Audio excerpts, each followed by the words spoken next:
Satu di antara hal terindah dalam hidup adalah tentang bagaimana cara kita untuk konsisten menghentikan apapun perbincangan dan mendahulukan perhatian kita untuk makanan. Karena makanan yang enak pasti diakhiri dengan pembicaraan yang baik. Halo semuanya, saat ini saya akan membahas mengenai gastrodiplomasi roti croissant khas Prancis.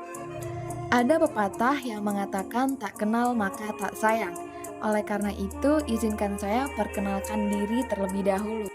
Perkenalkan, nama saya Yani Dwi Rahayu dengan NIM 210910101027 dari kelas Gastrodiplomasi A1. Sebelum masuk dan membahas lebih jauh mengenai gastrodiplomasi roti croissant khas Prancis, akan lebih baik jika kita memiliki satu sudut pandang yang sama mengenai gastrodiplomasi. Sebenarnya gastrodiplomasi itu apa sih? Jadi, gastrodiplomasi adalah suatu diplomasi publik yang menekankan pada makanan. Gastrodiplomasi memiliki peran penting untuk meningkatkan citra suatu bangsa. Oleh sebab itu, dengan membawa makanan ke dalam tataran diplomasi internasional, akan semakin banyak bangsa yang mengenal makanan atau tata boga negara yang melakukan gastrodiplomasi tersebut. Secara singkatnya nih, gastrodiplomasi adalah suatu bentuk atau wajah baru dari diplomasi yang menekankan makanan. Selanjutnya, kita akan masuk ke dalam pembahasan gastronomi croissant. Di sini, dalam gastronomi croissant, kita akan memulai dengan sejarah Wina dan croissant. Sebenarnya, ada korelasi apa sih antara sejarah Wina dan roti croissant ini? Roti croissant merupakan salah satu makanan yang menggambarkan sejarah yang sangat panjang. Karena roti croissant yang banyak kita kenal berasal dari Prancis, padahal roti tersebut berasal dari Austria loh. Nah, semua bermula ketika pada tahun 1683 terjadi perang di benua Eropa. Perang antara Turki di bawah Kekaisaran Ottoman dengan Kekaisaran Austria-Hungaria. Ketika malam hari, pasukan Kekaisaran Ottoman melakukan serangan secara diam-diam. Namun, penyerangan tersebut digagalkan oleh Adam Spiel, seorang pembuat roti di Wina. Setelah itu, mereka membuat roti Kipfel yang artinya bulan sabit untuk merayakan kemenangan dari pasukan Austria dan merepresentasikan kekalahan dari pasukan Turki di bawah kekuasaan Ottoman. Kemudian kita akan masuk ke dalam pembahasan sejarah dari Marie Antoinette. Sebenarnya Marie Antoinette ini siapa sih? Jadi, Marie Antoinette merupakan anak dari Francis I, seorang kaisar Romawi suci, dan Maria Theresa, seorang adipati agung Austria. Setelah terjadinya perang antar negara adik kuasa di kawasan Eropa, Maria Theresa memiliki fokus pada persekutuan Austria-Prancis dengan tujuan untuk memperkuat hubungan di antara keduanya. Maria Theresa menggunakan jalur pernikahan sebagai solusinya. Nah, Marie Antoinette memang dipersiapkan untuk menikah dengan tujuan politik. Akhirnya dijodohkan dengan putra Louis Ferdinand, yaitu Louis Auguste, seorang pewaris tahta Prancis. Kemudian pada tahun 1770, Marie Antoinette menikah dan tak lama kemudian Louis Auguste resmi menjadi Louis ke-16 dan otomatis Marie Antoinette resmi menjadi Ratu Prancis.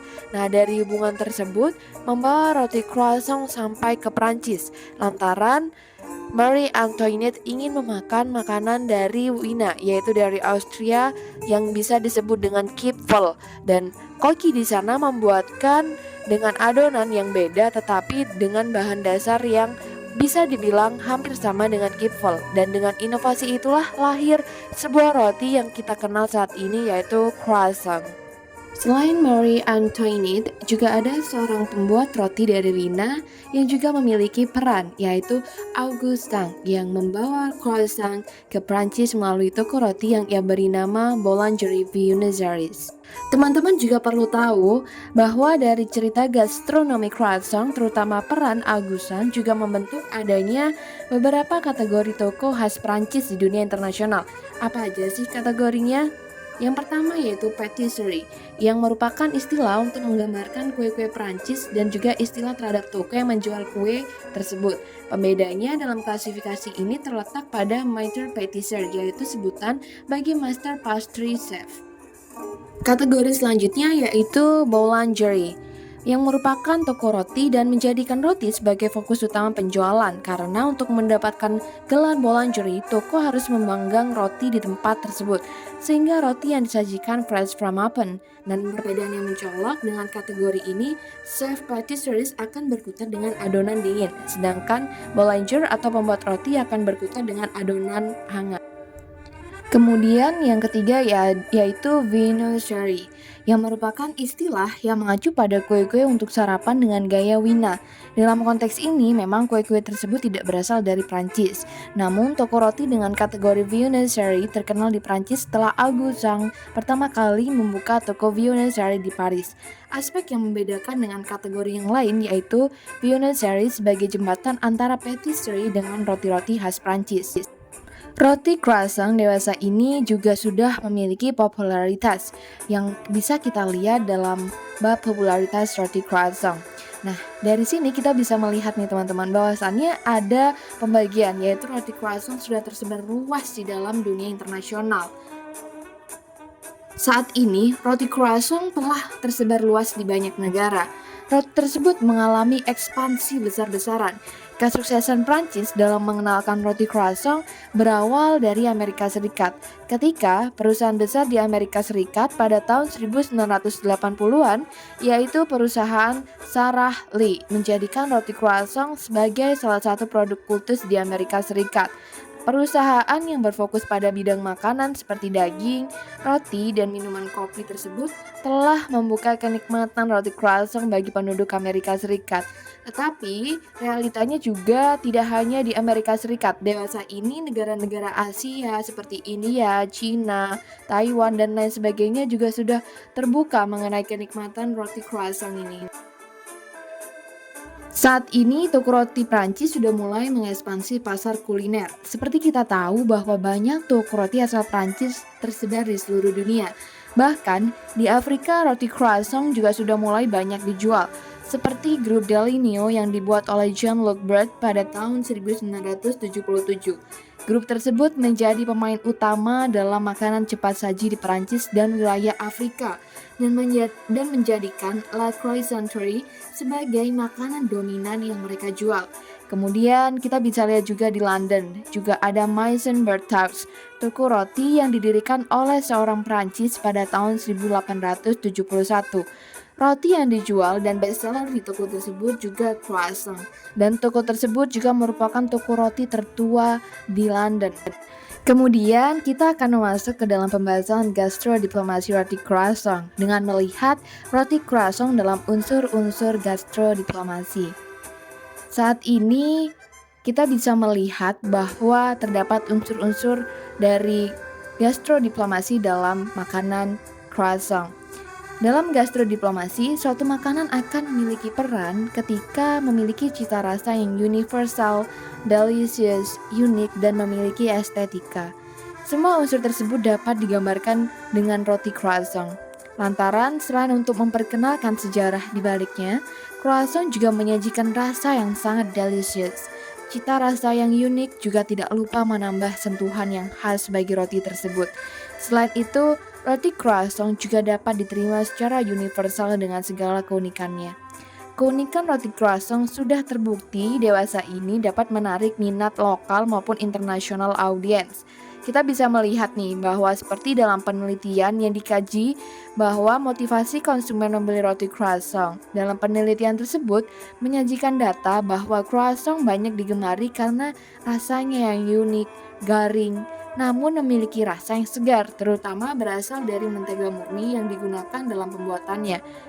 Sekitar 66% orang membeli roti croissant dengan motivasi rasanya yang segar.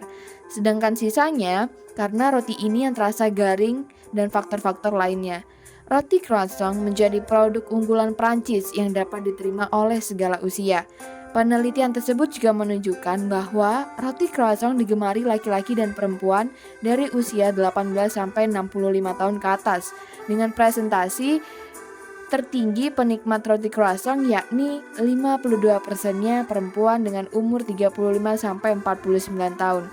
Terlepas dari rasa dan keunikannya, roti croissant juga memiliki estetika, di mana estetika itu dapat menarik minat internasional audiens untuk mencicipi cita rasa roti khas Prancis ini. Terutama kita tahu saat ini di era digital, dengan bantuan media sosial, roti croissant yang cantik dan menarik dengan inovasi yang berbeda-beda di setiap negara tentu akan menarik banyak minat internasional audiens. Selanjutnya kita akan melihat croissant sebagai gastrodiplomasi Prancis. Saat ini, Prancis tengah menikmati kesuksesannya dalam ekspansi croissant secara internasional. Meskipun toko roti Prancis tidak sebanyak Thai restoran, namun toko roti Prancis dengan produk croissantnya terus menggambarkan prospek yang cukup naik secara signifikan. Untuk mempertahankan prestasi tersebut, Prancis berusaha untuk terus memperkuat cita rasa croissant dalam kancah internasional. Pemerintahan Prancis terus berupaya untuk membuka akses bagi dunia internasional untuk mengenal croissant melalui toko roti, di mana pemerintah sudah mulai mengembangkan proyek untuk mendorong pengusaha Prancis membuka toko roti di luar negeri dengan memberikan fasilitas ekspor terkait bahan-bahan original Prancis, agar international audience dapat menikmati roti croissant secara original di berbagai negara, dari negara maju hingga negara berkembang. Selain itu, Prancis sebagai rumah bagi chef-chef hebat dunia juga mengembangkan banyak sekali program bersama pemilik restoran Prancis seluruh dunia. Program tersebut bisa kita tahu dengan sebutan Good Friends untuk menjaga croissant dalam dunia gastrodiplomasi. Tidak hanya diplomat dan pemilik restoran yang mengusung gastrodiplomasi croissant, namun institusi pendidikan juga turut berperan seperti Sciences Po yang menyelenggarakan kelas master oleh chef terkenal Alice dan Guillaume Gomez. Prancis juga melakukan survei dari banyak restoran Prancis di dunia. Dengan ulasan itu berasal dari Asia, Amerika Serikat, dan juga dari negara-negara di Eropa. Dari banyaknya ulasan dan pembahasan di atas, akhirnya kita masuk ke dalam sesi kesimpulan. Jadi kesimpulannya, gastrodiplomasi Prancis mengenalkan croissant tidak hanya didukung oleh para diplomat, namun banyak aktor dalam menyukseskan gastrodiplomasi tersebut.